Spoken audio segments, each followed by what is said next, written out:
Buenos días, Honduras. Estamos en el foro de la entrevista este viernes 5 de julio del año 2024. Estamos también en directo para ustedes a través del www.canal11.hn y en las frecuencias de Radiovisión Honduras esta mañana, analizando el tema de la situación de desempleo en Honduras, lo preocupante de esta situación y también los retos para poder revertirla en los próximos años. Estamos con nuestros importantes invitados esta mañana en este foro. Voy a comenzar con las damas. La licenciada Amparo Canales, presidenta del Colegio Hondureño de Economistas. Buenos días. Muy buenos días, Andrea. Muchísimas gracias por este espacio para abordar un tema tan importante y que debe de llamarnos, ¿no?, a la identificación de acciones para poder revertir estas cifras de desempleo en el país. Y me encanta poder compartir este espacio con Obed y don Denis para abordar este tema. Claro que sí. Y bueno, saludo de paso a Obed García. Buenos días. Él es oficial de política económica del Consejo Hondureño de la Empresa Privada. Buenos días a todos, doña Amparo, Denis, Andrea, un gusto. Y pues aquí como sector privado nosotros estamos más que todo con la intención de poder aportar elementos, ¿verdad?, para la construcción de mejores condiciones de empleo y que sobre todo pues la generación de empleo sea uno de los grandes retos que podamos superar este año y de manera sostenida los siguientes años. Bien, como parte gubernamental me acompaña Denis Corrales, director ejecutivo de SEMPRENDE. Buenos días. Buenos días, Andrea, muchas gracias por la invitación. Estoy encantado de estar aquí en esta cadena televisiva, pues acompañado también de este gran panel. Nuestra intención es identificar pues cómo nuestra fuerza pública de alguna forma está impactando positivamente en el desarrollo de la MIPYME del país, puesto que somos el ente rector como SEMPRENDE y estamos aquí precisamente para compartir y aportar precisamente a la gran problemática que tiene este país. De igual manera me acompaña vía Zoom el ingeniero Menotti Maradiaga. Él es empresario de la zona norte del país y también es expresidente de la Federación de Cámaras de Comercio e Industrias del país. Buenos días. Muy buenos días, es un gusto poder acompañarlos y estar con un gran panel. Realmente desde la Junta Directiva de la Cámara de Comercio e Industrias de Cortés, para nosotros es un privilegio estar en este programa y poder aportar en lo que se pueda para el desarrollo del país y la generación de empleo. Excelente.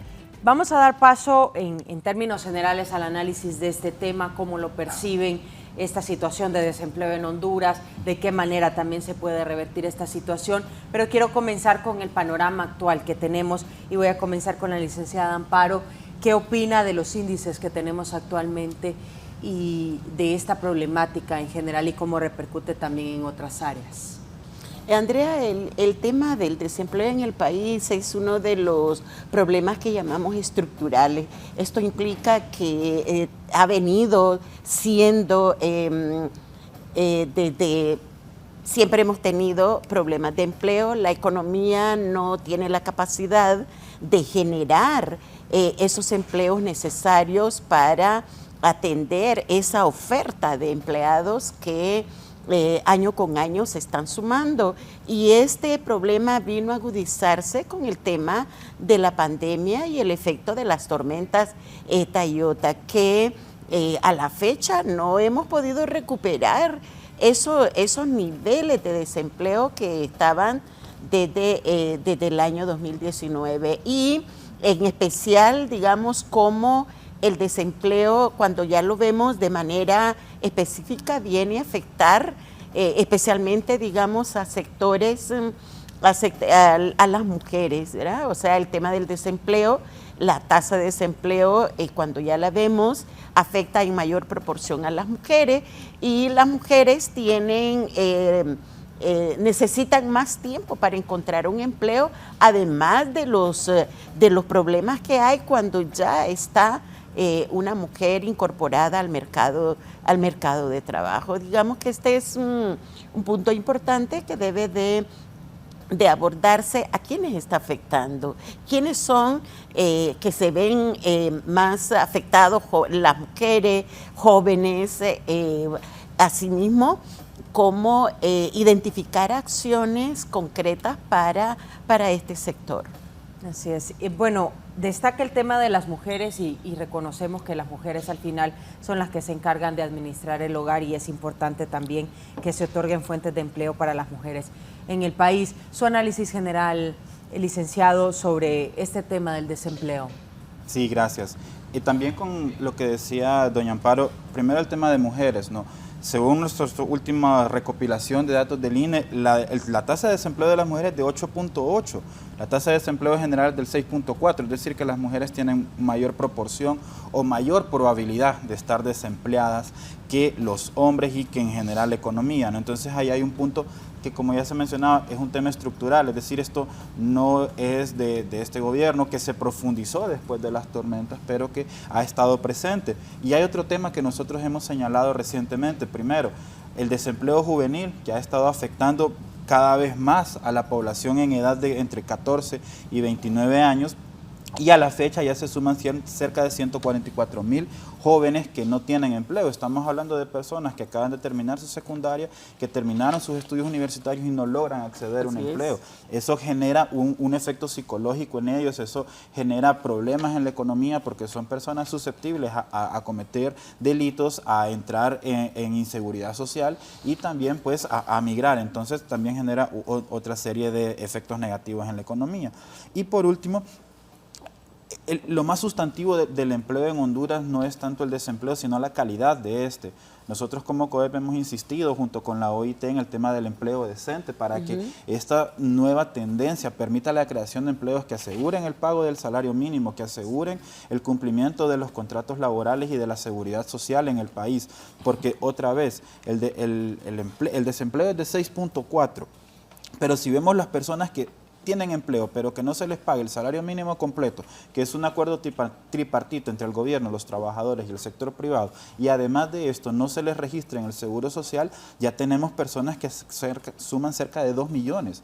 Entonces, aunque tenemos bastantes personas ocupadas, no todas estas tienen las condiciones aceptables para que el trabajo sea decente. Entonces, son problemáticas que han estado presentes y que es necesario pues empezar a abordar de manera efectiva y con acciones concretas. Y vamos a, sin duda, ahondar en este tema por la importancia. Imagínense ustedes 2 millones de hondureños con un empleo, pero sin las condiciones de vida decentes, sin un salario mínimo, sin las condiciones adecuadas para poder salir adelante. Es preocupante. Desde Se Emprende, ¿cómo analizan el tema? Y también sé que ustedes manejan cierta data por el tema de los emprendedores, de las personas que se cansan de esperar por una plaza laboral en una empresa y que deciden mejor emprender con un pequeño negocio. Bien, muy buenos días. Efectivamente, ¿verdad? Hemos podido apreciar en los últimos días la noticia alrededor de la precariedad del empleo. Nosotros, de acuerdo pues a los datos que el INE ha generado, efectivamente en el país existe un alto nivel de informalidad del empleo. Y no solamente debemos de asociar a Honduras como el único que pasa por esta situación. A nivel de la región centroamericana, en el CEMPROMIPE, que hoy pues la presidencia pro tempore la ostenta Honduras, efectivamente las características alrededor del parque empresarial son muy similares. En la base de la pirámide se encuentra precisamente el microempresario, ya que de acuerdo al censo poblacional que se encuentra en algunas latitudes, efectivamente 9 de cada 10 empresas que existen en el país están en esa base de la pirámide. No obstante, la principal característica que tienen es que se encuentran en el sector informal, lo cual no quiere decir que esto sea una situación que se vea como la crisis o el caos. ¿Por qué? Porque esa es una situación que ocurre incluso a nivel latinoamericano. Es un efecto o un problema estructural, como lo acaban de mencionar, y es importante replantearnos algunas acciones. Hemos podido heredar un modelo económico con ciertas características, que creo yo que no solamente Honduras está insistiendo en revisarlo, ya que el neoliberalismo de alguna forma privilegia a ciertos sectores de la economía bajo un modelo que aparentemente puede generar riqueza para el resto de la población. No obstante, nuestro país es uno de los más vulnerables de todo el continente latinoamericano. Nosotros recibimos una nación donde 7 de cada 10 hondureños se encuentran en pobreza y 5 en extrema pobreza. Bajo esas condiciones es complejo administrar un país. No obstante, tenemos programas y proyectos y acciones en el plan de gobierno que están precisamente fomentando elementos esenciales para poder superar de alguna forma algunas brechas del pasivo social que hemos heredado. Desde el punto de vista de Semprende, nosotros hemos podido formalizar cerca de 13.000 empresas en esta administración, lo cual contribuye de alguna forma a paliar esta situación de informalidad que tiene pues el empleo del país. Interesante punto de vista. También, ingeniero Menotti Maradiaga, desde el norte del país, ¿cómo es el panorama? Reconocemos también que se ha cerrado algún tipo de empresa, se ha incrementado el desempleo por allá. ¿Cuál es su panorama desde este tema en específico? Licenciada Andrea, realmente como Cámara de Comercio siempre hemos estado preocupados por la generación de empleo y la generación de inversión. Al poder atraer inversión y reunir las condiciones para que empresarios nacionales y extranjeros puedan abrir más empresas, vamos a poder darle más oportunidad a los jóvenes y a los adultos de poder tener un trabajo digno. La informalidad ha crecido demasiado. Hemos visto muchos hondureños salir del país por no tener un empleo formal. Hemos visto cómo hemos perdido a los jóvenes que ya no quieren trabajar ni estudiar por las mismas remesas. Y sobre todo, no hemos podido recuperar esos empleos que se perdieron en la zona textil. Choloma todavía no ha podido recuperar esos más de 20.000 empleos que se perdieron. Los empleos que se perdieron también por eliminar el empleo por hora, que vino a traer ciertos problemas tanto como para las madres y para los jóvenes que tenían que estudiar y trabajar para poder seguir adelante. Seguimos con esos retos, seguimos trabajando. Sí quiero dejar claro que la MIPYME realmente ahorita está viviendo un proceso bien difícil. Hemos perdido mucho mano de obra técnica. El empleo para la MIPYME está ahí. Hay mucho empleo en la órbita que se está ofreciendo a los diferentes jóvenes, pero no tenemos esa mano de obra capacitada y eso nos está llevando a Honduras a tener falta de competitividad, tanto a las MIPYMES como a algunas empresas grandes en el país. Gracias, ingeniero. Me parece muy importante el hecho de que todos han coincidido en la situación actual de los jóvenes. Según estas cifras del COEP, los jóvenes, hay 144.774 jóvenes en Honduras desocupados entre 15 y 29 años de edad, que es la etapa de la vida en donde son una fuerza laboral muy interesante. ¿Qué nos podría decir sobre esto, licenciada Canales, y cómo lo perciben también desde el Colegio de Economistas? Este es justamente uno de los aspectos críticos dentro del tema de los problemas de empleo, porque estamos perdiendo como país aprovechar lo que se le llama el bono demográfico, que implica preparar nuestra juventud, que es el futuro, ¿no?, de nuestro país. Sin embargo, esa cantidad de jóvenes que ni estudian ni trabajan y se vuelven también como focos de atención para el tema de la delincuencia. Y esto, cómo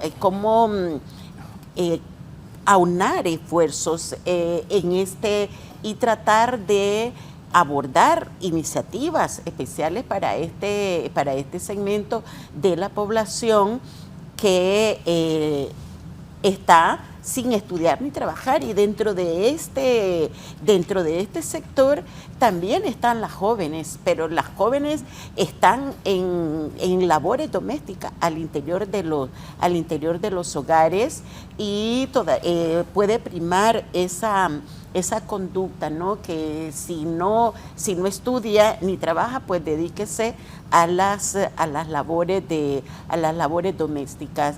Y en este punto debemos de enfocarnos y aprovechar la oportunidad que tenemos como país, porque es una oportunidad el que la mayor proporción de la población esté en jóvenes de 15 a 29. 29 años. Entonces, ¿cómo se desarrollan acciones para poder atender y evitar? Porque luego tenemos la otra cara de la moneda y todo, que es la delincuencia y todo el tema de maras y pandillas que se vuelven las y los jóvenes, ¿no?, un hospedero de recepción para este tipo de actividades ilícitas. Y esto es clave, abordarlo. Así es. Desde el COEP generan esta cifra y nos parece importante analizar ese informe que ustedes presentan de desempleo juvenil, personas entre 15 y 29 años que no tienen un empleo, tampoco estudian y son esos denominados ninis que ni estudian ni trabajan en Honduras. ¿Qué nos puede decir, licenciado García? Bueno, sí, aquí hay varios elementos que apuntar, ¿verdad? Y tal vez algo que no se ha mencionado mucho es el efecto psicológico que genera no tener la oportunidad de poder acceder a un empleo digno, porque es frustrante haberse preparado 12 años de escolaridad, 16, 18 años de escolaridad y encontrarse con esta barrera tan fuerte del desempleo o aún más el empleo precario o el empleo en condiciones informales. Entonces, por supuesto, son personas que eventualmente trasladan al tema que ni estudian ni trabajan. De momento en Honduras ya casi llega al 1 millón de ciudadanos que están en esta categoría, que estudian y trabajan. De estos hay un porcentaje que por supuesto se explica por temas como discapacidades, que cerca de 27,000 ninis, personas que no estudian ni trabajan, tienen problemas de discapacidad y por eso están en esta situación. Pero aquí hay un punto importante. El 69% de los ninis tienen educación primaria, al menos alcanzaron 6 años de escolaridad o hasta 9 años de escolaridad, y el 56% de estos ninis que se han registrado con los datos del INE al 2023 están en zonas rurales, es decir, están en el campo, están en el interior del país, y estas personas son las más propensas a tener que enfrentar condiciones realmente adversas al momento de emigrar para encontrar una mejor oportunidad laboral o económica fuera del país. También hay encuestas que así lo reflejan, que la mayor parte de los migrantes precisamente lo que buscan es una oportunidad laboral. Y como bien lo mencionaba la licenciada Canales, el 60% de estos pues se dedican a realizar actividades del hogar, ¿no? Cerca de 580,000 personas están en esta categoría de ninis que se dedican a actividades del hogar, pero que también es un tema de categorización de estos, porque aunque realicen actividades del hogar, se debe de contabilizar como un empleo según las nuevas tendencias de medición de esta estadística. Lo otro es también la propensión para otros elementos negativos para la sociedad, como ya lo mencionaba la licenciada Canales, el tema de la inseguridad, como la cantidad de ninis pues eventualmente repercute en mayores niveles de inseguridad, pero también en elementos como los embarazos adolescentes, que en sí mismo pues también genera algunas dificultades porque ya condiciona a una pareja a tener que enfrentar condiciones económicas realmente complicadas. Y después también está el asunto de la trayectoria a largo plazo a nivel profesional, es decir, si yo me encuentro en una condición que no estudio ni trabajo, justamente como usted lo decía,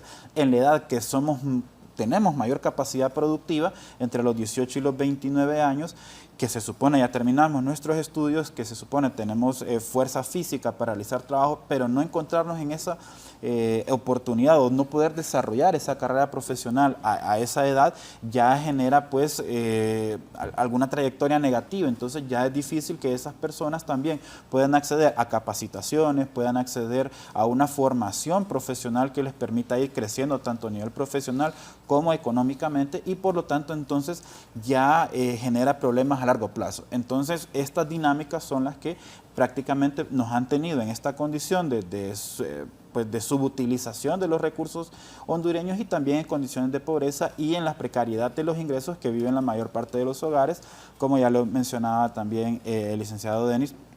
En su intervención, cerca del 70% de la población pues está en condiciones de pobreza, casi 1.5 millones de hogares. Estamos hablando ya pues de una buena cantidad de personas que no han podido superar esta situación precisamente por problemas como el no encontrar un empleo y tampoco tener el acceso a esa carrera profesional que mencionaba.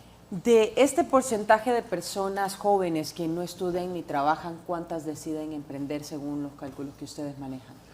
Bien, creo yo tal vez contextualizar un poco también la situación alrededor de la precariedad de los jóvenes.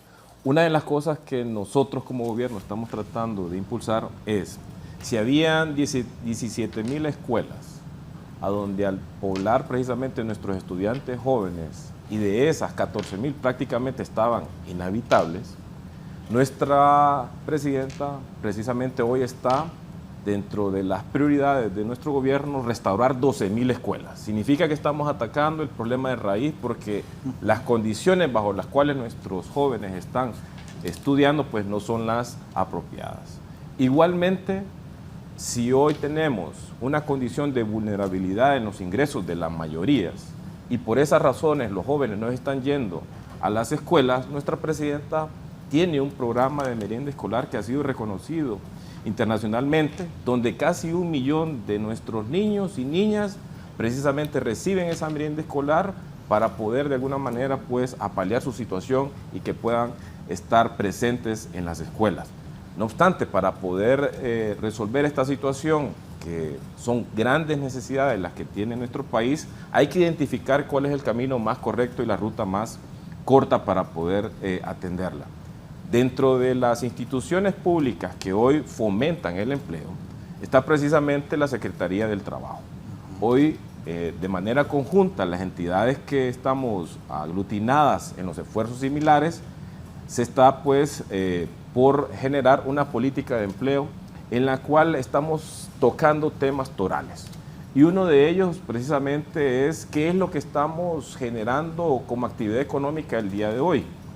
La principal actividad económica que Honduras tiene desde el punto de vista del PIB son los servicios de intermediación financiera. Casi el 24% aproximadamente de la riqueza del país se genera en ese sector. Sin embargo, ¿cuál es su participación en la generación de empleo? Menos del 1%. Otro de los sectores que también generan riqueza en el país son las telecomunicaciones. Casi el 10% aproximadamente del PIB. Pero la generación de empleo es apenas del 1%. Entonces, como país, ¿dónde estamos de alguna forma generando el empleo? Nuestra vocación es agrícola y forestal. En el campo, la riqueza que se genera de acuerdo a las estimaciones del INE es de casi el 12%, pero están incorporando al empleo del país casi el 26% de toda la fuerza laboral de Honduras. Y el otro sector, como de alguna manera se ha venido promoviendo, es el tema de manufactura, el sector maquila. 14% del Producto Interno Bruto y hoy generan pues casi el 20% también de la empleabilidad. Es decir, tenemos que identificar cuál es el sector económico que realmente le debe de apostar el país y en este caso particular las estadísticas nos lo están diciendo. Nosotros tenemos una vocación agrícola y forestal. Significa que, de acuerdo a la política pública que hoy se está promoviendo, el Banco de Desarrollo Agrícola, Banadesa, que estuvo a punto de cerrar en las administraciones anteriores, hoy la presidenta lo está rescatando y le está apostando precisamente a fomentar el crédito para el sector agrícola. La Secretaría de Agricultura encontró las estaciones de ciencia y tecnología, la dicta prácticamente utilizadas como bodegas para el proselitismo. Sin embargo, hoy hay una política del sector agrícola determinada a través de los diferentes actores que hoy fomentan el sector agrario y la presidenta tiene un bono tecnológico para el sector productivo. ¿Para qué? Para que los insumos que son el apartado principal para cualquier productor pueda estar a la disposición y pueda generar precisamente actividad en el campo. En ese sentido, son elementos esenciales que también impactan positivamente en la generación de empleo. Y otro de los grandes aportes, el Banco de Desarrollo Banprovi, hoy es parte de la banca estatal y estamos promocionando dentro de Banprovi también un programa de crédito para la MIPYME. Significa que de algunas de las instancias públicas, hoy de forma directa estamos intentando llegar a resolver ciertas calamidades que existen en el país alrededor de la MIPYME. Y nosotros como Se Emprende lo que hacemos son 4 cosas. Nosotros promovemos la formalización de las empresas. Antes en el país un trámite que duraba 2 años en Se Emprende para formalizar una empresa, hoy dura 20 días.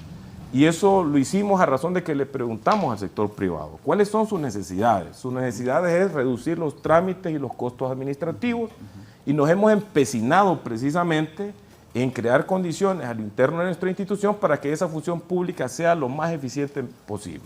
Pero otro de los elementos que nos mencionaba el sector privado es que hay un nivel de escolaridad bajo en nuestra mano de obra. Pues entonces la presidenta ha priorizado el fortalecimiento del INFOP, en este caso particular, porque en el resto de las latitudes del mundo, la entidad como el caso del INFOP generan de alguna forma un círculo fundamental para el sector privado y en el caso de la generación de mano de obra calificada, técnica, para la industria. Y en este caso particular tenemos acciones que nuestra presidenta está priorizando con el INFOP. Pero también, en este caso particular, no tenemos una cultura de emprendedurismo que permita de alguna forma hacer sostenibles los pequeños negocios del país. Y en ese caso, Se Emprende tiene un programa de desarrollo integral para poder potenciar aspectos claves en la MIPYME que le permitan superar ese periodo del desierto que de alguna forma genera la muerte de muchos emprendedores, para que aquellos aspectos claves del gran corporativo, replicarlos en los pequeños emprendedores del país. Pero esto no funciona sin recursos. Significa entonces que la inclusión financiera es fundamental. Los recursos para poder capitalizar un pequeño emprendedor es necesario. Se Emprende tiene un programa de capital en riesgo que está permitiendo llegar incluso a las 2007 aldeas que la presidenta ha priorizado que se encuentran en extrema pobreza. A esas aldeas, esas comunidades aglutinan cerca de 60,000 habitantes y ahí se está creando instrumentos sostenibles como las cajas rurales de ahorro y crédito y las empresas asociativas para que de manera colectiva, en economía social, realmente se pueda generar empleo en esas comunidades. Ingeniero Menotti Maradiaga, su opinión sobre estas medidas que está tomando el gobierno de la República respecto al desempleo y qué tan efectivas pueden ser para nuestra realidad nacional. Realmente, como se lo he explicado y se lo he dicho personalmente a don Denis, el secretario de Estado Denis, le he dicho que me parece muy bien todo lo que están haciendo. Honduras necesita ese tipo de iniciativas que se logren y que se concreten, porque van a beneficiar gente. Pero tenemos muchos jóvenes, podemos verlos cuando hablen 20 plazas en una maquila y vemos más de 1,000 personas a 2,000 personas peleándose en los portones para poder conseguir un trabajo. Y nosotros tenemos que actuar, necesitamos medidas más drásticas, necesitamos que los diputados trabajen las leyes que tengan que trabajar para poder aperturar más inversión, poder volver más atractivo, cómo estas instituciones que maneja don Denis pueden llevar ese buen mensaje a los inversionistas nacionales y extranjeros y al pequeño empresario. La MIPYME es el que provoca la mayor cantidad de empleos a nivel nacional. Y debemos de fortalecerlo, debemos de tener ya la ley de MIPYME que va a venir a fortalecer a la MIPYME y va a poder generar más empleo. Debemos de ubicarnos en qué sectores, como el sector 1, sector agrícola, lo mencionó. El café no se pudo sacar porque no se obtuvo la mano de obra para poder. ¿Qué debemos de hacer para poder atraer a los jóvenes que puedan estar en el sector agrícola y puedan ayudar en la parte agrícola? ¿Cómo podemos generar y ayudar a la maquila para poder traer más inversión y darle oportunidad a esos jóvenes que no tienen ese grado de escolaridad y se defienden trabajando a través de la maquila? ¿Cómo poder generarle mano de obra calificada la MIPYME para poder generar ese empleo que también se necesita. Así que hay muchos retos, pero también depende de la voluntad política junto con un diálogo como lo ha venido pregonando la Cámara de Comercio a través de su presidente Karim Cobain, y trabajar unidos para fortalecer el país. Importante aquí un punto que mencionan y que también lo han mencionado algunos de ustedes, el empleo en las zonas rurales. 59% de los jóvenes están ahí, no estudian ni trabajan. Las condiciones en las zonas rurales sabemos que son de mucha pobreza, no hay oportunidades para estudiar porque precisamente son muy pobres.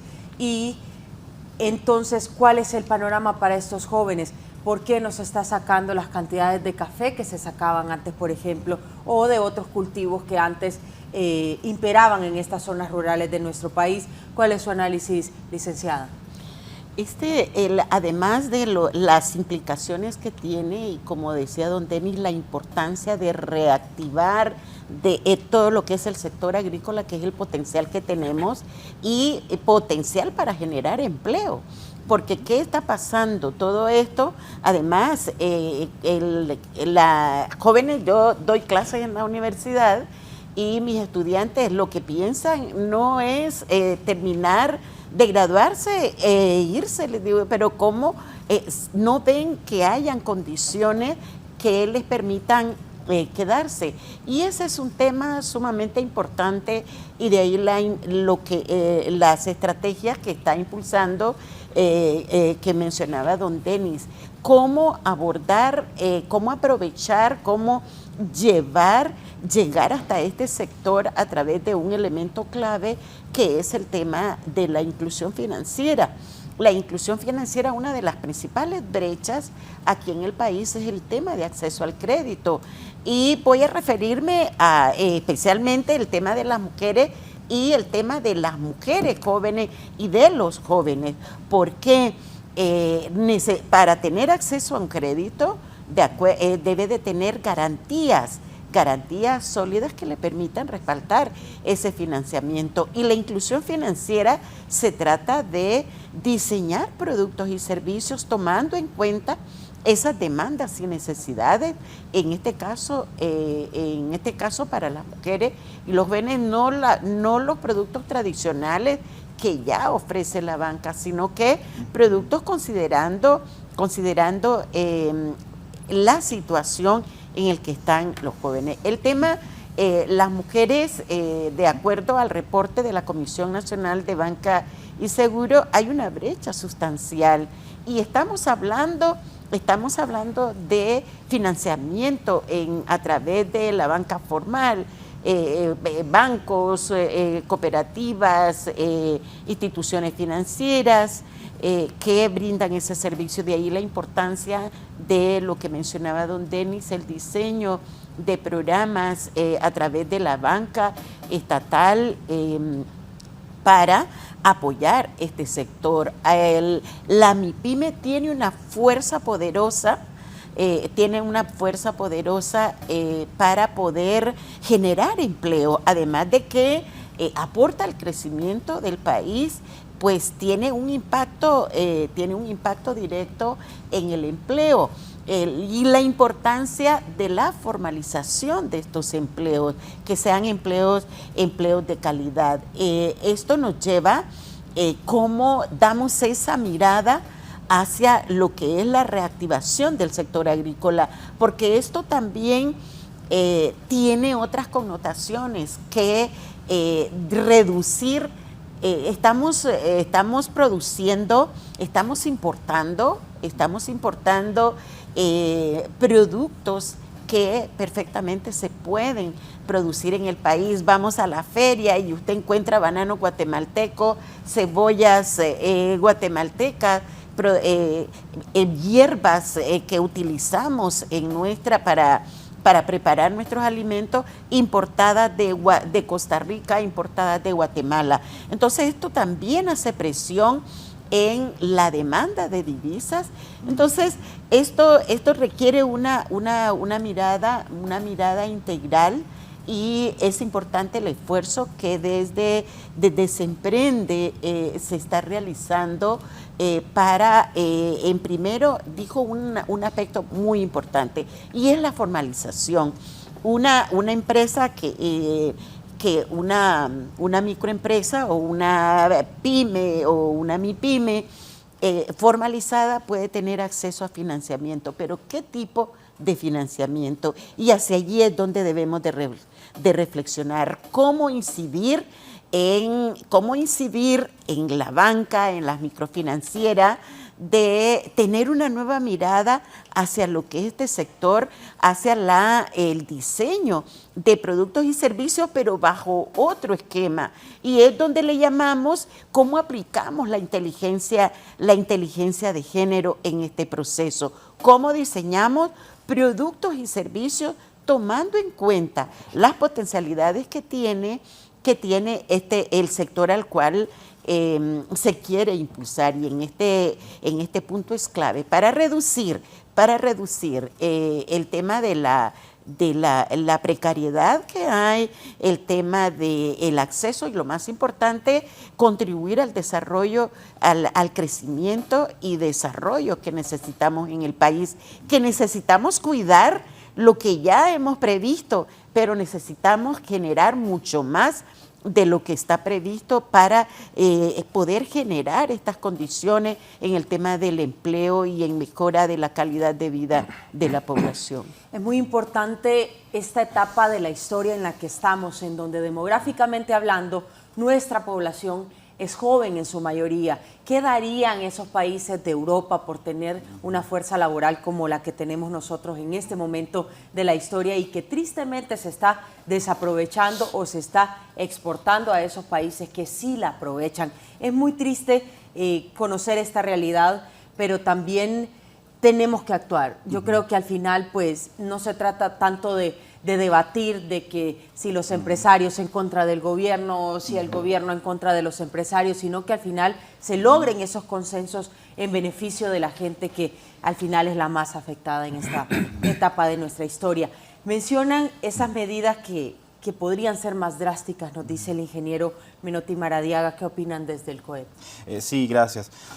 Bueno, primeramente, hacer énfasis en lo que usted mencionaba, ¿verdad? Primero, hay que recordar, por ejemplo, el tema del salario mínimo, que es un acuerdo tripartito entre el gobierno, trabajadores y el sector privado. Es decir, entonces hay una sinergia que se puede seguir utilizando para promover este tipo de elementos y estas condiciones que mejoren al país y, por supuesto, a las oportunidades. El COEP ha hecho, digamos, ha dado un paso adelante y ha tomado la iniciativa presentando nuestro pacto por el empleo en el mes de agosto del año pasado, y es algo pues que ya mencionaba don Denis, donde se han ido trabajando algunas líneas como el financiamiento a las MIPYMES y la simplificación de algunos trámites. Ahora, respecto de las acciones, hay que recordar que la economía es un sistema, es como un organismo vivo, entonces hay que trabajarlo de manera que se realicen acciones conjuntas y acciones coordinadas con otros elementos.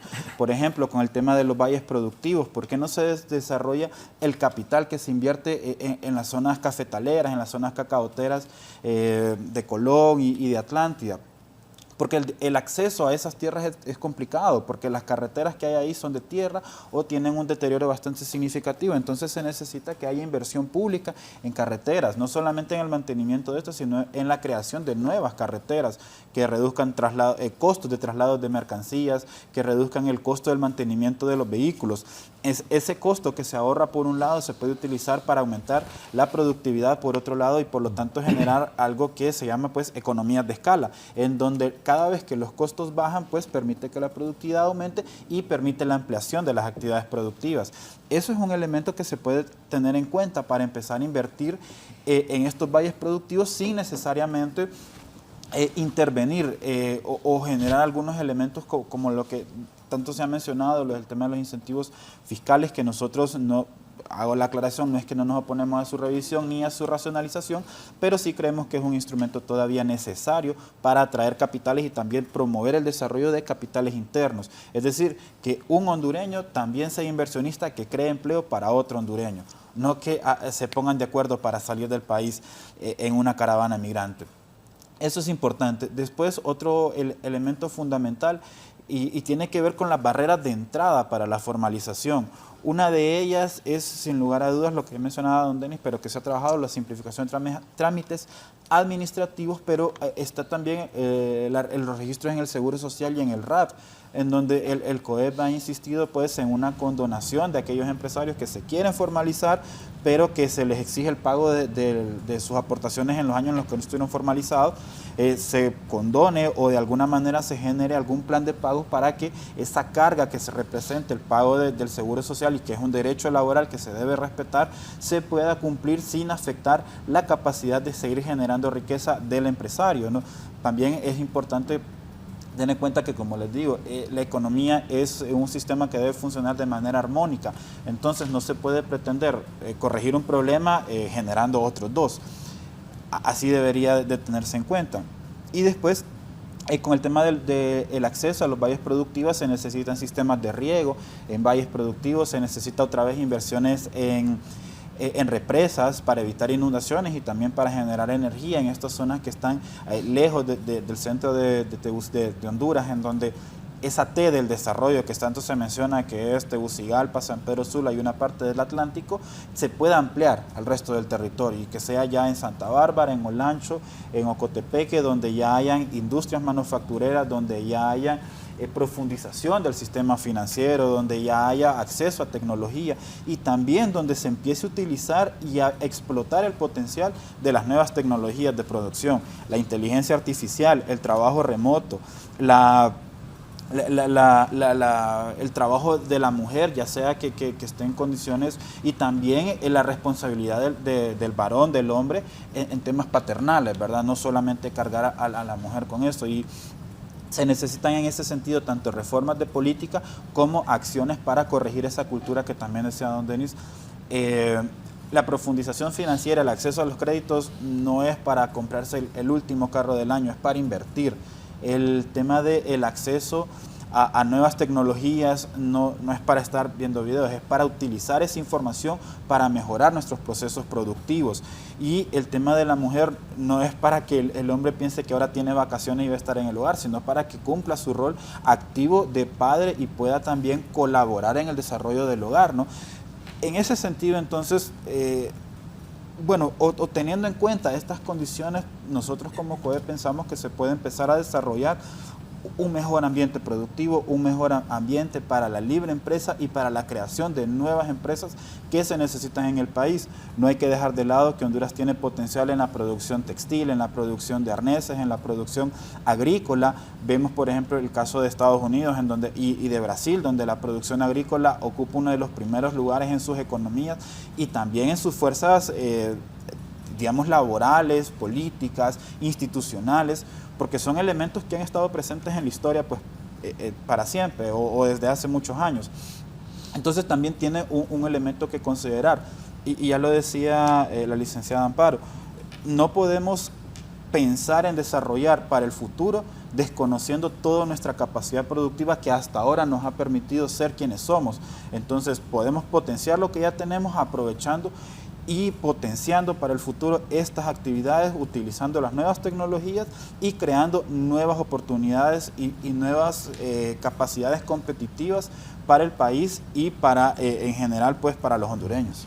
Todas estas medidas que plantean a través de este foro nuestros panelistas son importantes de aplicar, pero también reconocemos la necesidad de la educación para poder aplicarlas. Nos mencionaba el licenciado Denis sobre la inclusión financiera en aldeas para 60,000 habitantes a través del gobierno de la República. ¿De qué manera van a educar a estas personas para un buen uso de estos recursos que están siendo disponibles para ellos a través de estas pequeñas y medianas empresas que son las principales generadoras de empleo?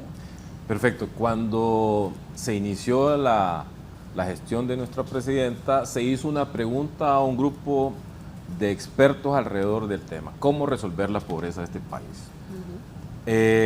Bajo ese parámetro de referencia se estableció un programa presidencial denominado Red Solidaria. Ese programa tiene 6 ejes. Hay problemas de salud, entonces tenemos acciones relacionadas con el tema de salud. Hay problemas de educación, entonces fomentamos soluciones alrededor de la temática. No obstante, Semprende está participando con un cúmulo de instituciones públicas, Estadicta, SAC, Pronader, Semprende, Banadesa, incluso también con Vivienda, identificando aquellos elementos de la función pública que cada uno de nosotros tiene para potenciar estas comunidades. En esas comunidades el nivel de escolaridad es cercano al 3er grado. Significa que hay desafíos enormes para poder superar esos umbrales de pobreza. No obstante, estamos desafiando cualquier escenario adverso alrededor del tema. Y hoy, el 2º año de nuestro gobierno, hay cerca de 1.700 comunidades que hoy ya tienen un financiamiento, están administrando esos recursos y están prestando dinero a sus afiliados. Igualmente, hemos sido capaces de poder fomentar una metodología de aceleramiento del conocimiento para que la Caja Rural y la empresa colectiva que se haya creado, pues sus socios, sus afiliados puedan generar capacidades y habilidades para poder entender el modelo de negocio. Eso es un tema particular, pero aquí sucede algo estructural.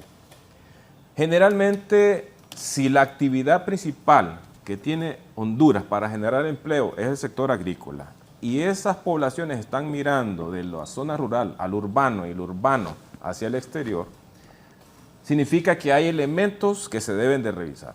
Hoy en día, los tratados de libre comercio que nuestros países han firmado, solo 3 de esos tratados se refieren, por ejemplo, a la MIPYME. Y si realmente estamos hablando de soluciones al problema, debemos de poner sobre la mesa y discutir realmente incidencias en los tratados de libre comercio. Un ejemplo, si nosotros vamos a un supermercado, seguramente de 20 productos que nosotros metamos a las cestas, la mayoría seguramente es importado. Entonces hemos sustituido la actividad productiva que tienen estas comunidades de las zonas rurales por importaciones del exterior. Hoy el arroz, el maíz, el frijol son elementos necesarios de nuestra cotidianidad alimenticia. E incluso este país ha importado granos de esa naturaleza para poder subsistir. Si hoy viniese una nueva pandemia y nosotros no estamos priorizando la soberanía y la garantía alimentaria, es un tema fundamental que nos debe de preocupar a todos. Y nuestra presidenta le está apostando a eso, con crédito, con apoyo tecnológico, con bonos, para poder de alguna manera llegar nuevamente al campo a fortalecer esas capacidades. Y en estas zonas rurales, el 70% de estas comunidades, su principal actividad es agrícola. Y es ahí donde debemos de fomentar ciertos elementos. La política agraria que la Secretaría de Agricultura está promoviendo tiene aspectos que seguramente todos conocen. El problema del agua es un tema estructural que se debe resolver para generar actividades agrícolas importantes. Está considerado. Pero más allá de eso, nosotros nos hemos dedicado por 30 años a fomentar la producción agrícola, pero se nos ha olvidado comercializarla. En la región centroamericana, solo el 1% de la MIPYME exporta en la región. Esos mercados están básicamente disponibles para la gran empresa. En el caso del sector agrícola, necesitamos transformar, generar valor agregado, y eso significa recursos, incorporar maquinaria y equipo para eficientar las parcelas de producción. Hay parcelas de los medianos y grandes agricultores que generan 150 quintales por manzana, mientras que otras que definitivamente no están tecnificadas, cerca de 11 y 15. Hay brechas en eso. ¿Y cómo se resuelve? Invirtiendo. Pero entonces ahí el único tema que debemos de discutir es quién va a poner la plata para poder resolver esto. El ministro de la Secretaría de Planificación hacía referencia de la sobreliquidez que hay en el sistema financiero. Este país es de todos. Y si realmente queremos salir adelante, cada quien debe de poner su parte para que esto funcione. Nosotros tenemos un presupuesto deficitario y no es de este gobierno, ha sido de toda la historia, de todas las administraciones. El punto es la calidad de cómo administramos el gasto. Pero si el sector privado, desde el punto de vista financiero, tiene sobreliquidez, debemos de sentarnos en la mesa y discutamos realmente por qué el apetito de riesgo no está realmente resolviendo el problema del sector agrícola del país. Y solo el gobierno está precisamente interesado en eso. Población hondureña, si nuestra comida es lo primordial, ¿por qué vamos a estar titubeando en invertir precisamente esfuerzos para poder resolver eso? Y ahí hay un gran sector que genera empleo. Lo que hay que hacer es revisar que las cadenas de valor productiva que existen en el país realmente sean justas, porque aquí sucede algo. El productor está dentro de un círculo de pobreza porque el modelo lo ha llevado así. Está informal, ¿y quién está formalizado? El intermediario, el coyote. Y ese coyote es el dueño de los insumos y también es el dueño de los mercados. ¿Y quién está en medio? Está en un sándwich el productor. Y eso no le permite de alguna forma pues salir adelante. En toda la cadena del café, el productor es el que se asolea todos los días y toma los riesgos incluso de los créditos para poder potenciar su finca. Pero en esa cadena, el que procesa, el que beneficia, el que empaca, el que exporta, ni siquiera tiene los beneficios que hoy el productor está teniendo, que básicamente son inexistentes. En cada uno de esos pasos del eslabón de toda esa cadena productiva, donde se está concentrando la riqueza es en aquellos que ni siquiera conocen una parcela de café, y eso es estructural. Eso es un tema que se debe revisar y de alguna forma pues estar dispuestos a discutir entre las partes que hoy pues de alguna forma forman esta situación, ¿no? Bien, aquí pues surge también el análisis de esta sobreliquidez en los sistemas bancarios y en términos económicos queremos consultarle, licenciada, ¿de qué manera volver más accesibles estos recursos que existen para la población del interior del país y que al final pues se pueda de alguna manera ayudar a estas personas que quizá en muchos casos son responsables, que quizá en muchos casos necesitan acceso a la tierra o necesitan de alguna manera comenzar a producir y no tienen de dónde comenzar? Es importante para esto, para poder reactivar o impulsar, aprovechar el potencial que tenemos como país, como bien dice don Denis, se necesita recursos. Y aquí quiero llamar la atención en una oportunidad que, por ejemplo, el tema de las cajas rurales. Las cajas rurales son una oportunidad y reitero la participación de las mujeres en lo que son las cajas rurales, en lo que es los emprendimientos que se convierten en una oportunidad, pero hay una brecha. Y aquí tiene que ver con que se necesitan recursos. Y esto tiene que ver con una nueva mirada a lo que es el financiamiento. Se requiere que el sistema financiero en su conjunto diseñe productos y servicios de acuerdo a las necesidades que tiene este sector, generando las condiciones, revisando las condiciones de acceso a este financiamiento. Y ahí es donde coincido con lo que menciona don Denis, que deben de aunarse esfuerzos en este proceso, deben de crearse mecanismos que aseguren este financiamiento, como los sistemas de garantía, por ejemplo, los fondos de garantía para que se conviertan en un mecanismo para impulsar este sector. El tema, la ventaja que tenemos, por ejemplo, cuando vemos las diferencias en la región, nuestro país cuenta con una ley de cajas rurales.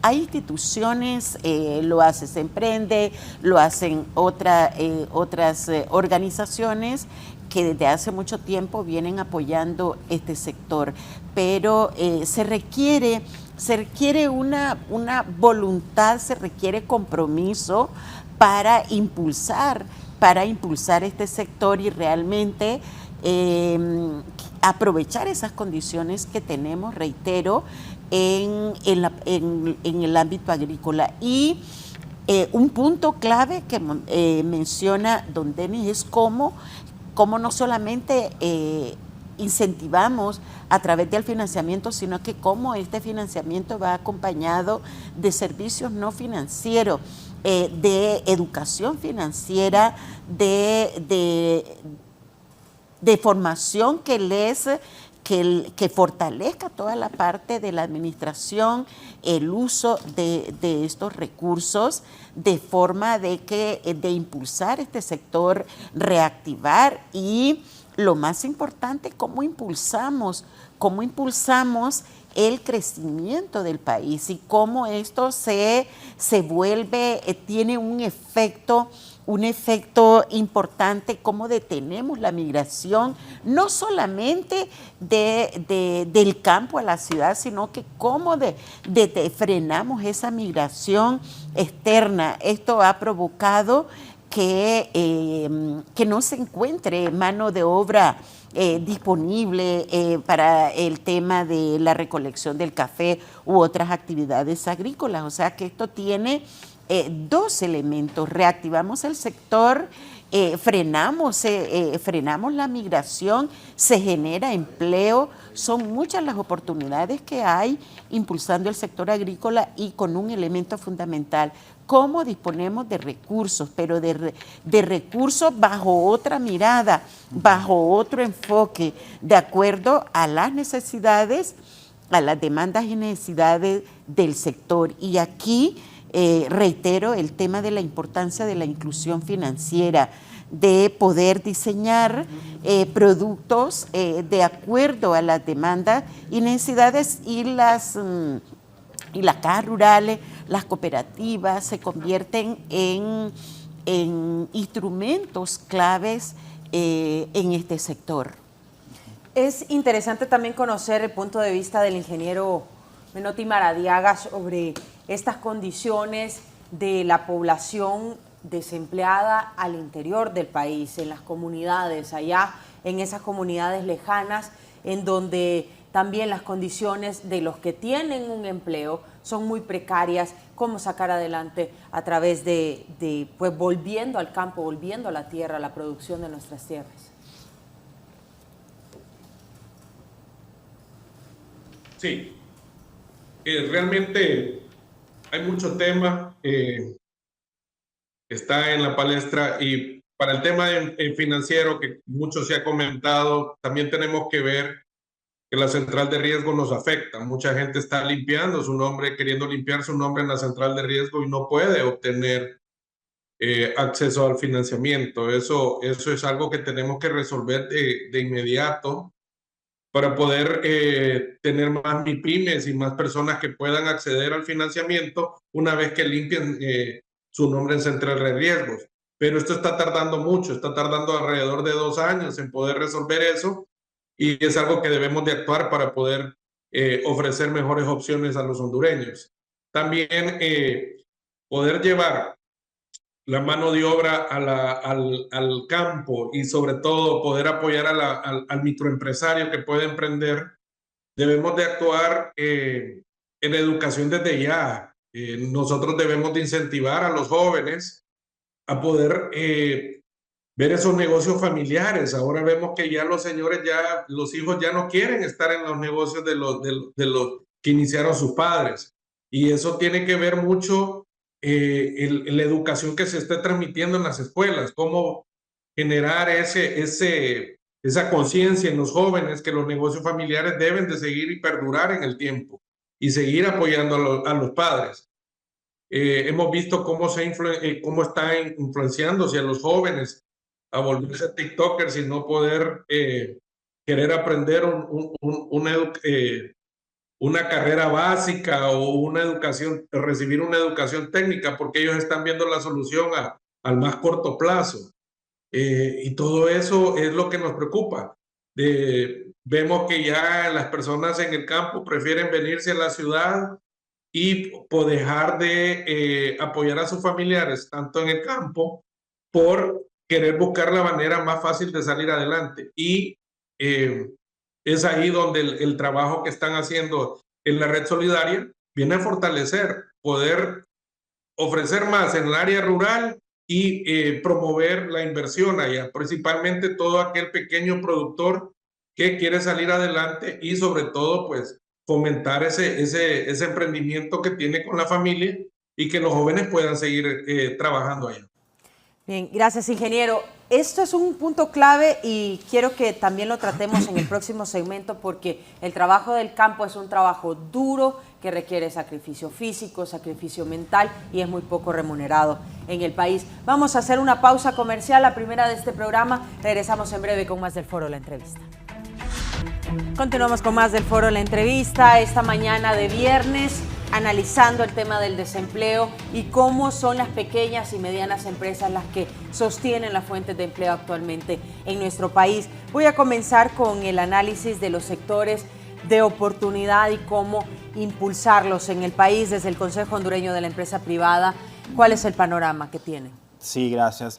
Aquí podemos mencionar, empezando dos cosas con el tema financiero. Nosotros tenemos instrumentos de política financiera, digamos, bancarios y no bancarios. Los bancarios, pues ya los hemos abordado, el tema de fondos de garantía recíproca, los subsidios a la tasa de interés que ha estado utilizando a través de fondos Banprovi, que permiten pues que el acceso al crédito sea un elemento pues disponible en la economía. Pero después tenemos el tema no bancario, y aquí es donde podemos empezar a generar elementos de política pública para que, por ejemplo, reduciendo los índices de adecuación de capital, los bancos pues estén más dispuestos a arriesgar más capital invirtiendo o prestando a los sectores agrícolas, que son los que, como ya hemos mencionado, reciben muy poco crédito. Cuando uno ve el dato del préstamo por destino, la mayor parte es a comercio y a consumo y a vivienda. Entonces podemos empezar a generar ese tipo de incentivos a través de una política que viene desde el tema de regulación bancaria. Después tenemos otro elemento no bancario, la generación de inteligencia financiera. ¿A qué me refiero con esto? A través del Banco Central o de un esfuerzo conjunto entre el Banco Central, la Secretaría de Finanzas, el Servicio de Administración de Rentas, hacer una especie de estudio de rentabilidad sobre capital de los sectores productivos en el país. Por ejemplo, aquí sabemos el del sector financiero que ronda un 14%, es decir, cada lempira que se invierte en el sector financiero, en temas de capital, genera un 14% de rentabilidad. Hacer lo mismo para el resto de sectores para que entonces tanto los inversionistas como los bancos y los hondureños también tengamos un panorama de dónde podemos realizar inversiones y tener un panorama más claro. Al final del día también todos necesitamos certidumbre para realizar inversiones, y si nosotros generamos esa inteligencia, esas estadísticas que le den tanto a los inversionistas como a los bancos, el panorama ya les da certidumbre de quién más o menos en qué negocios se están metiendo. Y un tercer elemento es la situación de los seguros. Los seguros agrícolas, Guatemala es un mercado que los ha desarrollado bastante bien. Hay seguros por nivel de precipitación, por ejemplo. Entonces, según la cantidad de lluvia se asegura la tierra y se pagan, y también el mecanismo de pago de los seguros o de cumplimiento del seguro, ¿no? Se pueden empezar a implementar en Honduras. Hace más o menos un año y medio estuvimos en discusiones con los guatemaltecos. Recuerdo que estaba Vanadesa también en esa reunión discutiendo el tema de los seguros agrícolas para generar también esa confianza adicional que se necesita. Como ya lo decía, la confianza en economía es un factor importante. Entonces, si yo le traslado confianza al banco, al inversionista, al hondureño, a quien sea, de que en el sector cafetalero hay estabilidad, hay conciencia de cuánto es la rentabilidad del sector, hay certidumbre en temas de la rentabilidad, en temas del seguro, ya hay una mayor propensión a que pues le pongamos dinero al sector, que eso es lo que necesitamos. Y después insistir otra vez con el tema de los costos. ¿Cómo podemos hacer entonces que los costos de producir café, de producir cacao, de producir piña, aceite de palma, puedan bajar? Con inversiones en energía, ya se han tratado el tema, con inversiones en carreteras, con más mano de obra capacitada. Aquí tal vez quiero mencionar algo que conversaba con un empresario hace algunas semanas, y él me decía: yo no encuentro soldadores, yo no encuentro carpinteros, y los que encuentro, cuando se dan cuenta de que una de las plantas está alrededor de Chamelecón, dice no decido ir, rechazan la oferta de trabajo. Entonces también pasa por todo o de manera transversal el tema de la seguridad. Si para que yo salga de mi casa y llegue a mi trabajo me enfrento a un clima de inseguridad, también no voy a estar dispuesto a trabajar, y lo mismo para el empresario, ¿no? Entonces, y por supuesto, eventualmente pues termino migrando, o ya sea, como lo decíamos, a nivel interno, el desplazamiento forzado a nivel interno, pues, o a nivel del país, que también es una condición que se da. También hay, como le decía, el incentivo no bancario, la seguridad para que tanto los empresarios como los trabajadores pues se sientan precisamente seguros, tranquilos y con certidumbre de qué se están metiendo. Más o menos por ahí irían mis opiniones. Gracias. Y en esos temas también ahondamos durante toda esta semana en este foro de la entrevista, el tema de seguridad, el tema de extorsión, los riesgos que también enfrentan los empresarios o esas personas que deciden emprender. Respecto al tema siempre económico y de las empresas, esta central de riesgo que mencionaba el ingeniero afecta directamente a los jóvenes, que hemos conocido casos de jóvenes que nunca han tenido acceso a un financiamiento, simplemente no aparecen en esa central de riesgos y no tienen un antecedente. ¿Cómo funciona para ellos desde Se Emprende con estas iniciativas que plantean? Porque sabemos que son muchísimos, que no tienen un historial crediticio, que simplemente no tienen una forma de decirle a un banco cómo yo le voy a responder en cuanto a un pago por un financiamiento. ¿Cómo actúan respecto a ellos, los que no han tenido nunca acceso financiero? Bien, en el país se necesita una segunda oportunidad. Se necesita una ley del perdón precisamente en estos temas. No obstante, que esto no signifique lo que sucedió en el pasado, que se condonaron deudas a los grandes y a los pequeños definitivamente no se les trató con la misma proporción. En el caso de Se Emprende, hoy tenemos un programa de capital en riesgo. Nosotros no le pedimos la motocicleta, la casa, la parcela. Lo único que nosotros estamos interesados en valorar es su moral de pago. Y para lograr hacer ese tipo de elementos, nosotros hemos utilizado una metodología que, gracias a la cooperación de la Unión Europea, la Escuela de Economía Social también de España, nos han permitido de alguna forma afianzar, y es los proyectos de modelos de negocio colectivos, la asociatividad, la economía social. La ONU, el año pasado, en el mes de abril, mediante resolución emitió que uno de los instrumentos de desarrollo de la humanidad precisamente es la economía social, es decir, un modelo alternativo económico para las naciones como las nuestras. Y para que las zonas rurales en las que Se Emprende y el resto de instituciones que he mencionado deban de generar centros financieros rurales, nosotros debemos de utilizar precisamente esquemas totalmente diferentes a lo tradicional. Un ejemplo para los grandes capitalistas: Estados Unidos, Mark Zuckerberg, uno de los multimillonarios más importantes en todo el mundo. ¿Dónde nació su proyecto? Nació en un garaje. ¿Quién apostó por ese emprendedor? Un capital en riesgo.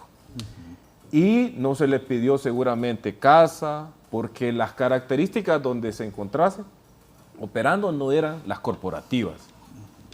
¿Dónde está entonces la clave? Debemos de apostarle a la idea, al proyecto. Entonces, en estas comunidades rurales lo que nosotros estamos haciendo es eso, creando los modelos de negocio, los planes de inversión y las actividades económicas que realmente pueden generar sostenibilidad y rentabilidad.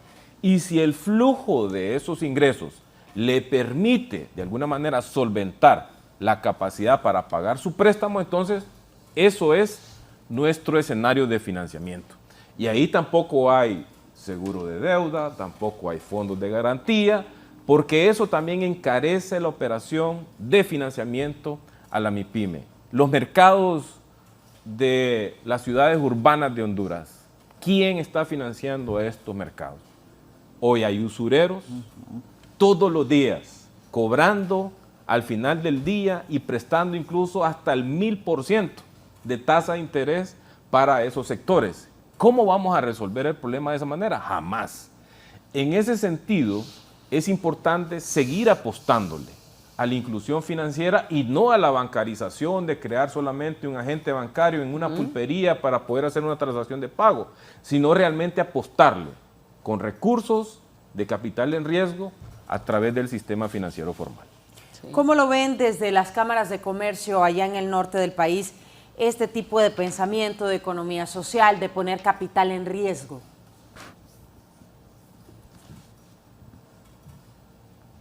Micros y pequeños empresarios que tienen necesidad de poder obtener financiamiento de una manera segura y accesible, ya que a través de la banca pues ha sido un poco un tema que no lo ven como bancables. De hecho, yo le he transmitido ese reto al secretario Denis de que podamos llevar todos esos proyectos de áreas rurales a las grandes ciudades, de Tegucigalpa y San Pedro Sula, Ceiba, Choloma. Tienen muchísimos micros y pequeños empresarios, emprendedores que necesitan este tipo de apoyo. Tenemos zapateros, tenemos costureras, tenemos talleres mecánicos que necesitan este tipo de apoyo para poder invertir y a veces para poder tener materia prima y equipo para poder salir adelante. Realmente Honduras necesita un esfuerzo de todos y de muchas instituciones como la que él lidera.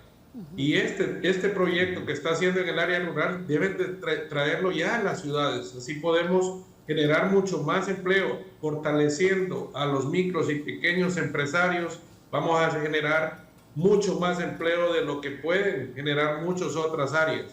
Acuérdense que somos el motor de un país, principalmente aquí en el Valle Sula, que regeneramos la mayor cantidad del Producto Interno Bruto. Y eso lo hace la micro, pequeña y mediana empresa. Así que deberíamos de fortalecer más este tipo de proyectos, pero traerlos a las grandes ciudades.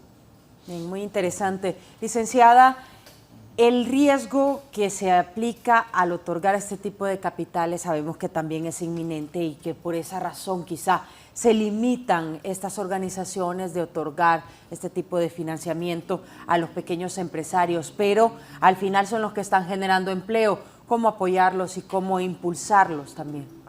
Esta es una oportunidad. En el país las estadísticas de personas que tienen, de personas, en este caso mujeres adultas, que cuentan con un depósito, una cuenta de ahorro o dinero electrónico en las instituciones financieras. En el caso nuestro es el 15% de las mujeres. En Guatemala es el 32% y en El Salvador el 23%. Cuando vemos por el lado de para los hombres, aquí es el 26%, entonces ahí vemos una brecha importante de 11%, el 38% en Guatemala y el 41% de El Salvador. ¿Dónde vemos la oportunidad? Cuando ya vemos quiénes han obtenido financiamiento a través de una institución financiera. Aquí en el país apenas es el 9% de las mujeres versus el 14% de los hombres. En Guatemala es el 6% versus un 11%. Hay una brecha de 5%. Hay toda una oportunidad, hay toda una oportunidad de generar iniciativas, pero bajo otra mirada. Don Denis ha aportado un punto importante, que es trabajar en el tema de la inclusión financiera, pero vista desde otra mirada. Las mujeres, hay evidencia que las mujeres somos más responsables en el tema del manejo de nuestros recursos, pero no solamente eso, hay un gran potencial para impulsar con iniciativas en los diferentes ámbitos. A nivel rural están el tema de las cajas rurales, las cooperativas, son toda una oportunidad, pero también pero también en las zonas urbanas las mujeres se convierten en una oportunidad. Además, las mujeres somos mayoría aquí en el país y son toda una ventana de oportunidades que se puede contribuir a emprendimientos, a generar, a impulsar iniciativas que puedan reducir estos niveles de desempleo, pero también el tema de la precariedad. El tema de la informalidad. Es necesario aunar esfuerzos.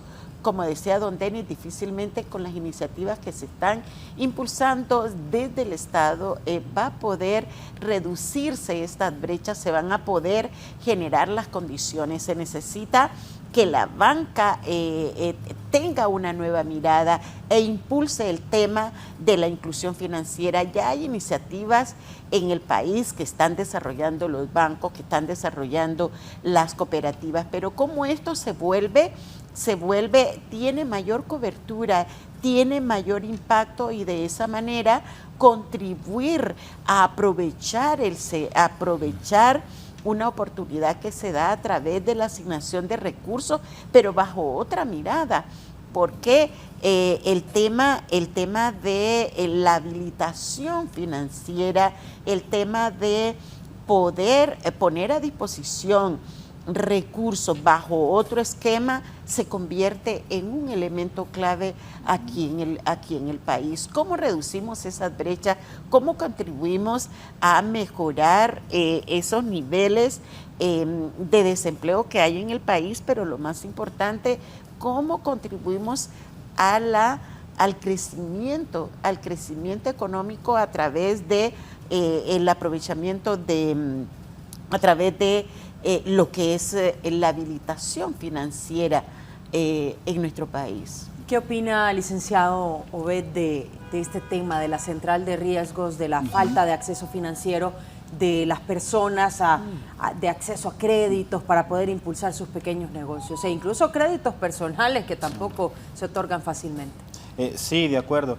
Aquí quizás lo primero en lo que hay que pensar es en la bancarización de las personas que han estado excluidas del sistema financiero, precisamente por, como le decían, por temas de edad, por temas de que nunca ha sacado un préstamo, por temas de que se está constituyendo recientemente y una empresa recién constituida no tiene todos los requisitos que requiere el banco para accederle a un préstamo. Entonces también, como le digo, cómo estos instrumentos no bancarios pueden permitir que los bancos estén más dispuestos y más abiertos o sean más susceptibles a recibir este tipo de clientes. Ya lo decía el licenciado Denis, asumir el riesgo, es decir, que los bancos estén dispuestos a asumir este riesgo que representa pues un nuevo inversionista, un nuevo emprendedor, porque difícilmente vamos a lograr atraer grandes capitales con las condiciones que tenemos ahora, y esos son cambios de largo plazo, cambios que requieren reformas profundas. Por ejemplo, en El Salvador ya sabemos todo lo que ha pasado. Guatemala y Costa Rica le han estado apostando mucho a la tecnología y a la educación, y eso ya les está generando alguna rentabilidad, pero eso viene desde hace 10 años, ¿no? El Salvador tiene 3, 4 años también en esa rutina. Nosotros apenas estamos tomando conciencia de qué podemos empezar a hacer. Entonces le podemos empezar a apostar a ese pequeño emprendedor que recién está pues con una idea, ya sea en algo complejo que requiera mucho nivel de tecnología o en algo más simple como la producción agrícola, y simple en el sentido de los procesos productivos que requiere. Y el otro elemento en el que nosotros hemos pensado en el Consejo Hondureño de la Empresa Privada es en la bancarización de las remesas. La mayor parte de este recurso se utiliza para el consumo de los hondureños que lo reciben. Menos del 10% se queda en el banco, se queda como inversiones o se utiliza para adquirir un activo productivo. Entonces, aquí también otra vez el tema cultural, el tema de la educación, cómo hacer conciencia de que quien recibe la remesa no es un ingreso estable que va a recibir para siempre, pues eventualmente también puede depender mucho de las políticas de los países de extranjeros como Estados Unidos, de la política de empleo, y eso puede hacer que baje. Pero si un dólar que se recibe en remesas es un dólar que se utiliza para comprar un terreno, para limpiar el terreno, para comprar un tractor, diferentes elementos que generan una rentabilidad productiva, ya genera pues riqueza en el país y no es una riqueza inestable. Hoy por hoy las remesas siguen siendo una riqueza inestable para Honduras y también es una riqueza lamentable porque es el producto de la expulsión que en algún momento les tocó a nuestros compañeros y pues a nuestros ciudadanos hondureños, ¿no? Entonces también podemos empezar a generar un beneficio a través de este dinero que son cerca de 9.000 millones de dólares los que se reciben. Estamos hablando casi del 27% del Producto Interno Bruto, casi el 100% de los salarios que se pagan también y que, dicho sea de paso, y no es una tesis equivocada, que las remesas también alimentan que existe el desempleo, porque una persona que recibe una remesa también puede ser una persona que incurra en una cultura de no querer trabajar ni estudiar porque está recibiendo $50 más o menos a la semana o al mes y eso ya le resuelve. Entonces también pueden ser un incentivo negativo para la desocupación y el desaliento laboral. Ahí podemos otra vez con políticas y con acciones concretas desde la Secretaría de Educación, desde Semprende, de la Secretaría del Trabajo, COEP, que es una institución sumamente abierta al diálogo, abierta a trabajar en aquellos elementos que promuevan la creación de empleo y la generación de nuevas empresas. Por supuesto que estamos con la mejor disposición de poderlo hacer, ¿no? Y otro elemento importante, como ya lo mencionaba, y que sí se ha visto, pero a nivel muy pequeño todavía, es como las cajas rurales permiten la bancarización de los productores. Yo conozco la experiencia de los cacaoteros en las zonas de Colón y en Atlántida, en donde pues se pusieron de acuerdo a través de instituciones como Fundarse, pudieron utilizar este elemento de las cajas rurales para justamente bancarizarse, ¿no? Y poder ya después acceder a créditos de mayor capital y que ya implicaban pues otro nivel de requisitos, ¿no? Pero empezaron con algo pequeño, con una caja rural que es algo que cualquiera podría decir no representa un gran cambio, pero sí es una puerta de entrada. Y con esto cierro, es cómo entonces bajamos las barreras de entrada a los mercados productivos del país. Así es. Temas legales, temas bancarios y temas de utilización, de buena utilización del dinero, como el tema de las remesas y del acceso a los créditos. ¿Considera entonces que hay cierto sector de la población hondureña que se ha acomodado a las remesas y que no le interesa quizá emprender o buscar un empleo formal? Por supuesto que eso se puede dar. ¿Se puede dar? Se puede dar totalmente, como ya lo he planteado. Al final del día es un dinero que se recibe y que no representa ningún costo para el que lo recibe más que ir al banco a hacer el retiro. Aquí también la tarea sería el Instituto Nacional de Estadísticas y del Banco Central de ver en qué medida esto incide en la población y en la decisión de tomar un trabajo, pero hay que recordar que la mayor parte de las personas que reciben remesas son o las mamás del migrante o los hijos.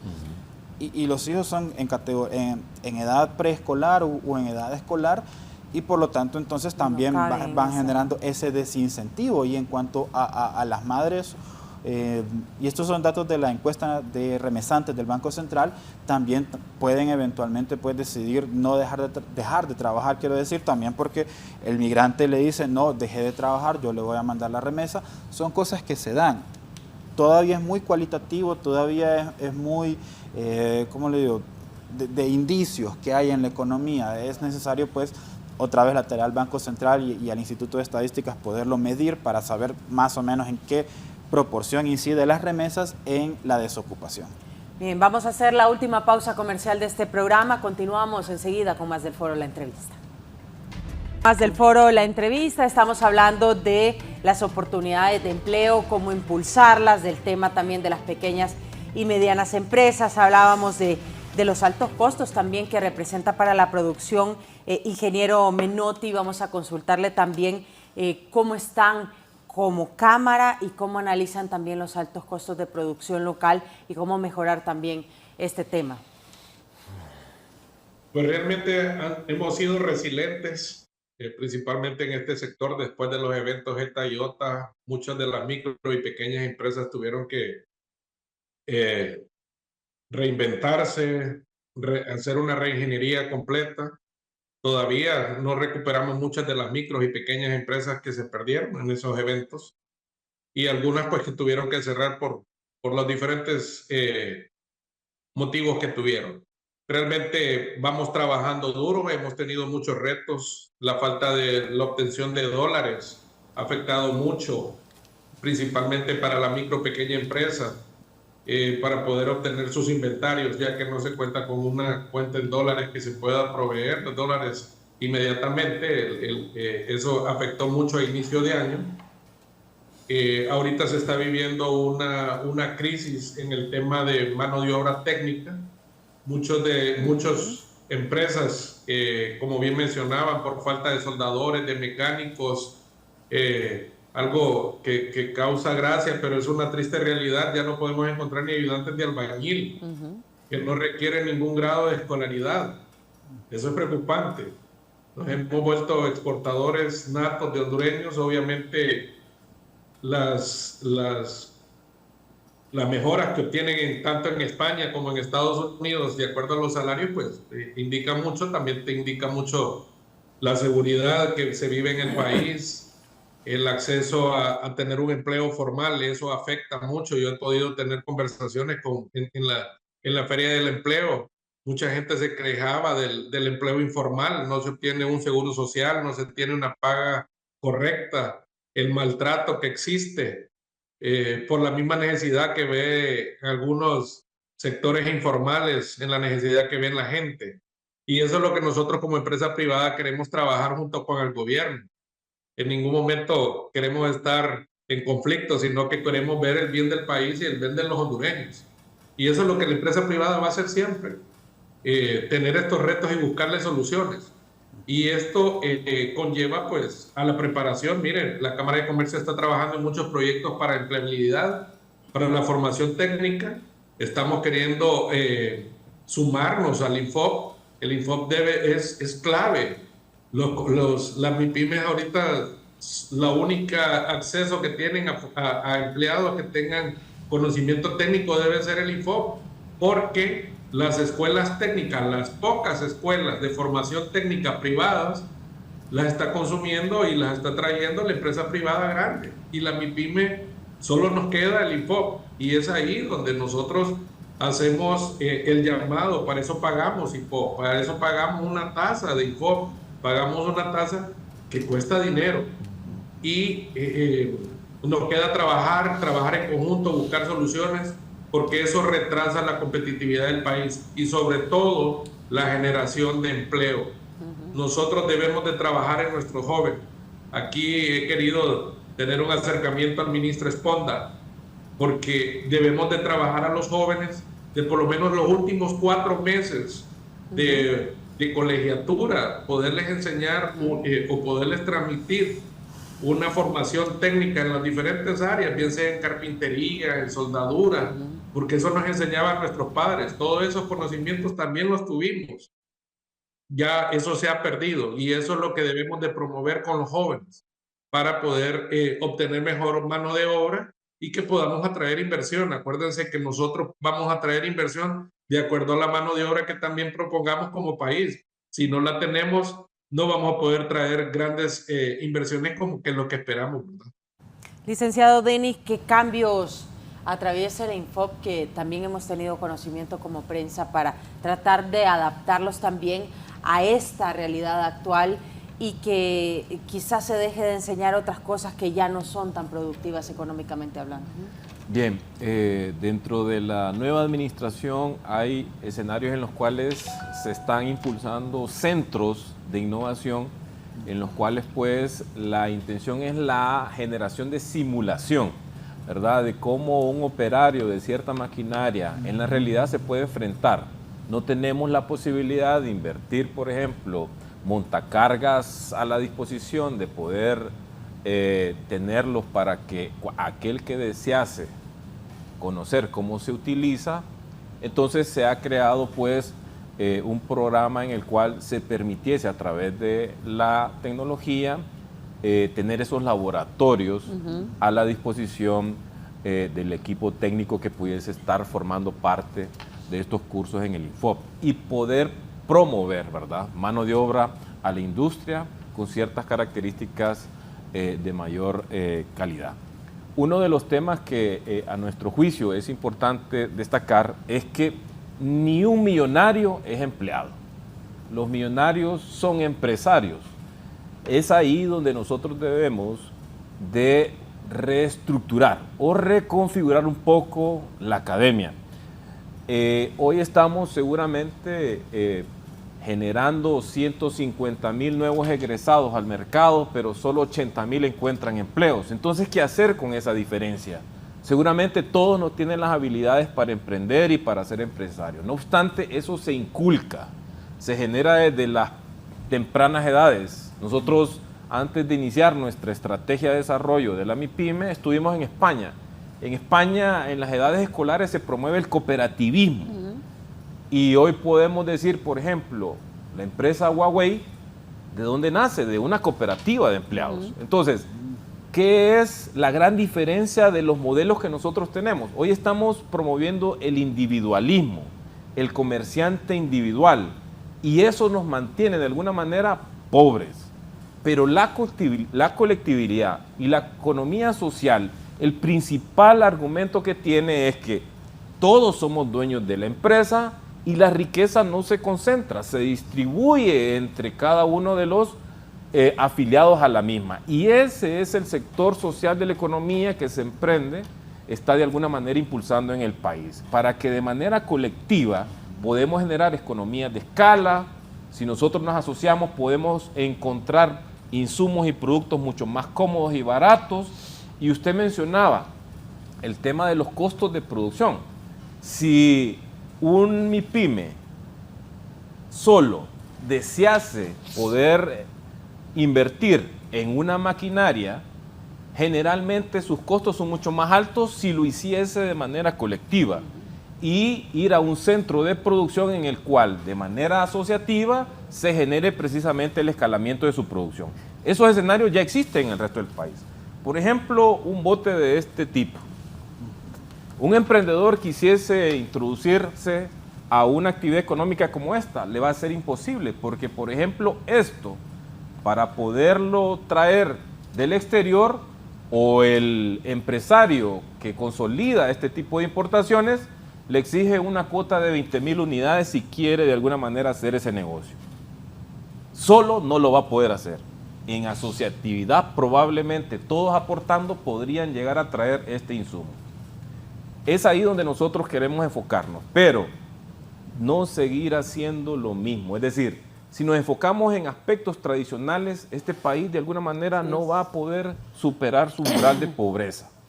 Por eso la presidenta ha creado, a través de Semprende, centros de innovación comunitario. Fuimos a Colombia, son muy creativos alrededor del emprendedurismo y hemos importado precisamente el método. Estos centros comunitarios de innovación hoy permiten que a través de impresiones 3D, un emprendedor puede imprimir un producto como esto e ir a testearlo a mercado. Preguntarle a la gente, ¿le gusta mi presentación? ¿Le gusta mi producto? Sin que él pueda invertir. Al final también tenemos realidad virtual, porque hemos podido apreciar que en el 2027, en todo el planeta Tierra, más del 40% de los empleos seguramente van a tener que ser revisados. ¿Por qué? Porque esta tecnología es de alguna manera impresionante, todo lo que sale todos los días. Ese es un tema que Semprende lo está tratando de impulsar con estos centros de innovación, donde hay un método, ¿verdad?, en el cual a través de estos servicios y estos dispositivos como troqueladoras, plotter, impresoras 3D, realidad virtual, le permiten un ambiente en el que el emprendedor realmente genere la innovación. Y es ahí donde nosotros debemos de apostar a programas que insistan en la innovación. No porque al vecino que pone una venta de baleadas o carne asada y le va bien, yo tengo que poner lo mismo. Esas cosas deben de desaparecer acá. Debemos de reinventarnos. Yo sé que la MIPYME lo hace. La pandemia nos orilló precisamente a estar encerrados. Pero entonces eso nos permitió transformarnos digitalmente y hoy hay más MIPYME vendiendo por internet y nosotros a razón de eso hemos creado una e-commerce. Se llama comercia.hn, que pronto va a estar el lanzamiento de esta Plataforma porque sabemos que no necesitamos una infraestructura importante para poder generar negocio, porque hoy el mercado es el mundo y eso es un tema importante que también tenemos que profundizar. Bueno, y que al final esas pymes puedan lograr exportar, yo creo que también es una de las metas que podemos plantearnos. Su conclusión sobre el tema, licenciada, gracias por acompañarnos esta mañana. Muchas gracias. Realmente debemos el mundo laboral está cambiando. Debemos de apuntar hacia aprovechar esas oportunidades. Coincido con Don Menotti de que Infop debe de tener una mirada diferente. El tema de la inteligencia artificial, aprovecharla, ¿no? Aprovecharla, pero también es cómo nos preparamos para atender esas demandas futuras y cómo realmente le damos una nueva mirada al tema del financiamiento. Esto es fundamental, pero tenemos que verlo desde otra perspectiva, verlo desde la inclusión financiera, cómo realmente apoyamos a este sector. Realmente, aquí hay que aunar esfuerzos si realmente queremos cambiar la realidad que tenemos como país, revertir esas condiciones, mejorar las condiciones de vida de la población. Pero esto requiere un esfuerzo también conjunto, una mirada mucho más integral de aunar esfuerzos, no dividir, sino cómo construimos de una forma más equitativa e incluyente, en apoyar a aquellos sectores que están ahora excluidos y aprovechar esas oportunidades que hay. Y hay un mundo cambiante, pero debemos de prepararnos para aprovechar esas oportunidades que se nos presentan como país y contribuir. O sea, necesitamos tener niveles de crecimiento mucho mayores que los que tenemos actualmente, pero eso requiere un esfuerzo conjunto, requiere impulsar sectores que tienen ese potencial de empleo y de aprovechamiento de las ventajas que como país tenemos. Para satisfacer las necesidades de la población. Licenciado Obed, su conclusión. Sí, gracias por el espacio también, ¿verdad? Y pues lo primero, COEP es una institución de nuevo abierta al diálogo que insiste en la necesidad de acuerdos tripartitos entre los actores que están interesados en el tema del empleo, mercado laboral, trabajadores, gobierno en el parte de regulación y el sector privado en la creación de estos. Creo que es importante también aquí, como ya lo mencionaba, el tema de la innovación. El mercado laboral, el mundo entero está cambiando. Ahora tenemos tendencias como el e-commerce, como la logística desde traslado de mercancías también, como nuevas tendencias de la producción. También tenemos el tema del trabajo remoto, en donde los jóvenes que terminan una carrera profesional ahora buscan tener varios trabajos y que estos sean de remotos o desde casa para de alguna forma gestionar ellos sus tiempos. Entonces también se necesitan reformas de política en este sentido que le permitan a un profesional y a cualquier persona poder optar a varios empleos a la vez, ¿no? Y un elemento importante es la vinculación entre la academia y los sectores productivos. Nuestro mayor centro de pensamiento en Honduras es la Universidad Nacional Autónoma de Honduras, entonces es trasladar el conocimiento que en esta institución se produce hacia lo que ya les mencionaba, el tema del conocimiento, de la ciencia, de la inteligencia en los sectores productivos, en la rentabilidad de la economía y también en las formas de generar productos financieros y también de propuestas de nuevos emprendimientos. Con estos elementos, entonces, nosotros como COEP apostamos también al Pacto por el Empleo para generar mejores condiciones de vida y, como ya lo hemos mencionado también, empleos decentes, empleos que cumplan con las regulaciones, que cumplan con el salario mínimo, que es un acuerdo tripartito, y también con los derechos laborales que le corresponden a los empleados y que fomenten la formalización de las empresas. Sin duda alguna, la población hondureña se merece trabajos dignos, trabajos con las condiciones necesarias para tener una vida digna. Licenciado Denis, su conclusión. Bien, nuestro país realmente necesita una justicia tributaria, porque no es posible que los pequeños empresarios de Honduras sí paguen impuestos y tengan una competencia desleal. Hoy sabemos que recibimos un país en extrema pobreza, Y esa es la gran guerra que todos debemos de luchar y solventar. Y para eso se necesitan recursos. Nuestro país es deficitario presupuestariamente hablando, es deficitario en la balanza comercial. Significa entonces que todos debemos de aportar para el desarrollo y que nuestros hijos ya no emigren al exterior. Nuestro gobierno está haciendo la generación de condiciones para la gestión del desarrollo empresarial en nuestro país. La mayor inversión histórica en infraestructura vial se está desarrollando este año 2024. La mayor inversión en el sistema sanitario a través de la construcción de hospitales han sido priorizadas por este gobierno. Estamos rescatando y restaurando los aeropuertos porque necesitamos impulsar también las cadenas de turismo en el país. Hoy estamos habilitando caminos productivos en los 298 municipios en todo Honduras para que la producción agrícola llegue de manera más eficiente a los mercados y potenciando el crédito a través de Banprovi, Banadesa y Semprende. Entonces, debemos todos, de alguna manera, ponernos de acuerdo sobre este futuro prometedor que hoy está iniciando después de una narcodictadura impuesta en este país, donde su principal administrador hoy fue juzgado en Estados Unidos. Así que esperanzadoras conversaciones las que hemos tenido el día de hoy. Esperamos pues que los sectores de alguna manera discutamos estas acciones por el futuro de este país. Ingeniero Menotti, su conclusión brevemente sobre el tema. Sí, agradecer la oportunidad y sobre todo dejar un mensaje. Trabajando juntos, los diferentes sectores vamos a sacar a Honduras adelante. Nuestro mayor enemigo es la corrupción, es la pobreza. Los empresarios queremos activar el país, queremos invertir, queremos crear empleo.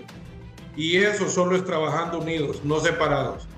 El mejor mensaje es buscar las mejores opciones que vengan a traer la inversión y a provocar una masiva empleomanía en este país, que es lo que más necesitamos para que los hondureños puedan tener una esperanza, un arraigo y sobre todo dejar aquí sus cimientos, que es lo que más necesitamos. Gracias, ingeniero Menotti, gracias a nuestros panelistas de esta mañana, gracias a usted por habernos acompañado. La población hondureña necesita fuentes de empleo, necesita salir de la pobreza extrema